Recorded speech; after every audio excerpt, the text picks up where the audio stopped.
Mas pinalalakas pa ng Clark International Festival of Speed o CIFOS ang pagdiriwang ng motorsport sa Pilipinas ngayong taon. Dahil bukod sa mga kapanapanabik na kirera, magbabalik din ang isa sa mga inaabangang aktibidad ng festival na magtatampok ng mga tagapagdokumento ng naturang sport. Muling tinutukan ang balitang yan ni teammate Jamaica Bayaka.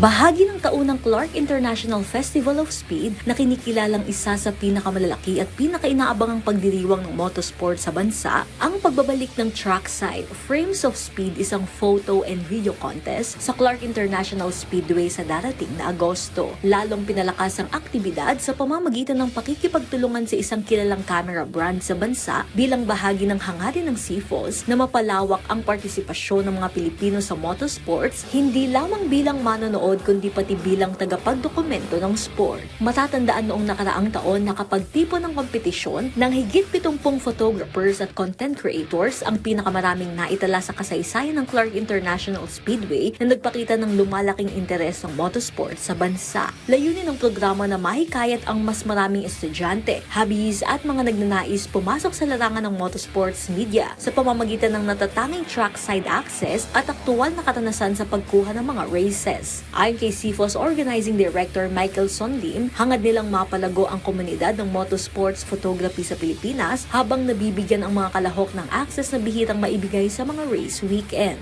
Kabilang sa mga benepisyo ng mga lalahok ang trackside access, libreng motorsports photography workshop mula sa international motorsports photographer na si Matthew Romualdez at pagkakataong makasungkit ng mga papremyong kabilang ang mga premium items, karting vouchers, giveaways, raffle prizes at mga tropeyo. Magaganap ang 2-wheel race sa August 2, habang sa August 23 naman gaganapin ang 4-wheel race na parehong inaasahang magtatampok ng matitinding labanan sa racetrack. Bahagi rin ito ng pagdiriwang ng CIFOS 2026 sa 4-Wheels Festival sa October 16 hanggang 18 at 2-Wheels Festival sa November 27 hanggang 29 na muling magtitipon sa mga nangungunang drivers, riders, teams at motorsports enthusiasts mula sa iba't ibang bahagi ng bansa sa ilalim ng temang Where Speed Meets Culture. Jamaica Bayaka para sa atletang Pilipino, para sa bayan.